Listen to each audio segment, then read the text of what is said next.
le mot « rejet ». Il évoque des émotions profondes, une vérité universelle, ce vide dans la poitrine, la douleur de se sentir insuffisant, la tentation de douter de soi-même. Mais écoute bien, guerrier, le rejet n'est pas une fin, c'est un commencement. C'est une porte qui se ferme uniquement pour t'obliger à emprunter le chemin que tu étais destiné à suivre. Marc Aurèle disait « L'obstacle à l'action pousse à l'action. Ce qui bloque le chemin devient le chemin. » Et c'est précisément ce que fait le rejet. Il dégage la voie pour la croissance, la force et la transformation. À travers des leçons puissantes, inspirées de la philosophie stoïcienne, de principes psychologiques et de la nature humaine, je vais t'apprendre à transformer le rejet en ta plus grande opportunité. Ces leçons ne te montreront pas seulement comment affronter le rejet avec grâce, mais aussi comment le transcender pour devenir plus fort, plus sage et inébranlable. Avant de commencer, pense à aimer cette vidéo et à t'abonner à la chaîne Guerrier, car chaque homme désireux de maîtriser ses émotions et de surmonter les tumultes de ce monde a besoin d'un guide. Alors, commençons. Premier, ne leur accorde pas d'attention. Le rejet reflète souvent davantage celui qui rejette que celui qui est rejeté. Lorsque tu donnes ton attention à quelqu'un qui te méprise ou te manque de respect, tu lui remets le pouvoir de contrôler tes pensées et émotions. Imagine ceci. Un homme est sur le marché d'Athènes, criant des insultes à Socrate pour tenter de le provoquer. Que fait Socrate? Il passe à côté de l'homme comme s'il n'existait pas.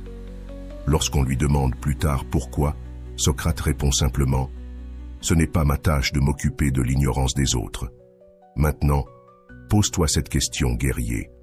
Pourquoi cherches-tu la validation de quelqu'un qui a déjà montré clairement qu'il ne te valorise pas? Il est naturel de vouloir être accepté, désiré, mais un homme stoïque comprend que la valeur de son caractère n'est pas déterminée par l'opinion des autres. Crois-moi, prêter attention à quelqu'un qui t'a rejeté ne fait que renforcer son sentiment de supériorité. C'est une vérité psychologique profondément ancrée dans les dynamiques de la nature humaine. Quand quelqu'un voit que tu cherches son approbation, il perd le respect pour toi. Au lieu de cela, adopte l'indifférence. En ignorant leur rejet, tu leur enlèves leur pouvoir et modifies la dynamique en ta faveur. Les femmes de grande valeur, en particulier, respectent les hommes qui se respectent eux-mêmes. Lorsque tu ne prêtes pas attention, tu crées une aura de mystère et de force. C'est la psychologie inversée à son meilleur. Plus cela t'importe peu, plus tu gagnes en estime. Deuxième, reste émotionnellement neutre. Le rejet fait remonter des émotions profondes en nous. Colère, tristesse, frustration. Mais ces émotions, lorsqu'elles ne sont pas contrôlées, deviennent nos pires ennemis. Imagine un homme qui répond au rejet par de la rage ou des larmes. A-t-il l'air puissant? Est-il maître de lui-même? Non, il paraît faible, dominé par ses émotions, esclave de ses impulsions. Épictète nous a mis en garde. Ce qui importe, ce n'est pas ce qui t'arrive, mais comment tu y réagis. L'homme stoïcien choisit la neutralité émotionnelle, car c'est dans le calme que se révèle la véritable force. Biologiquement, les humains sont programmés pour réagir émotionnellement aux menaces perçues, et le rejet est perçu comme une menace pour notre ego et notre position sociale. Les femmes, en particulier, sont très sensibles aux réactions émotionnelles. Elles testent les hommes, non par malice, mais pour évaluer leur résilience. Si tu t'effondres, tu confirmes leurs doutes. Si tu restes stoïque, tu détruis leurs suppositions. Quand quelqu'un te rejette, respire profondément, reconnais l'émotion qui surgit en toi et laisse-la passer. Ne la réprime pas, mais ne la laisse pas non plus te contrôler. Pense au philosophe roi Marc Aurèle, qui a affronté des trahisons et des tromperies tout en maintenant son calme. Il a écrit « Tu as pouvoir sur ton esprit, pas sur les événements extérieurs. Prends-en conscience et tu trouveras la force. » Considère l'effet de la psychologie inversée. En restant émotionnellement neutre, tu projettes une image de force et de confiance qui pousse les autres à reconsidérer leur jugement. Les gens sont attirés par ceux qui ne se laissent pas facilement ébranler. Les femmes, surtout celles de grande valeur, respectent les hommes capables de naviguer dans la turbulence émotionnelle sans perdre leur équilibre.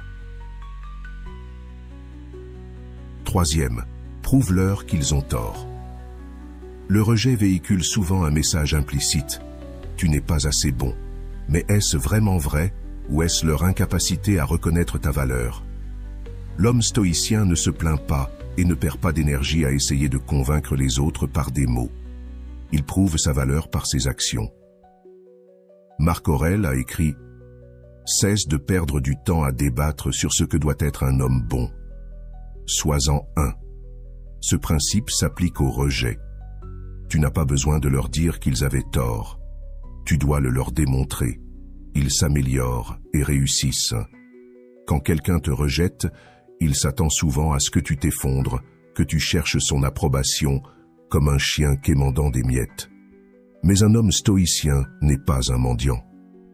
Au lieu de cela, il se concentre sur son amélioration personnelle, transformant le rejet en carburant pour sa croissance.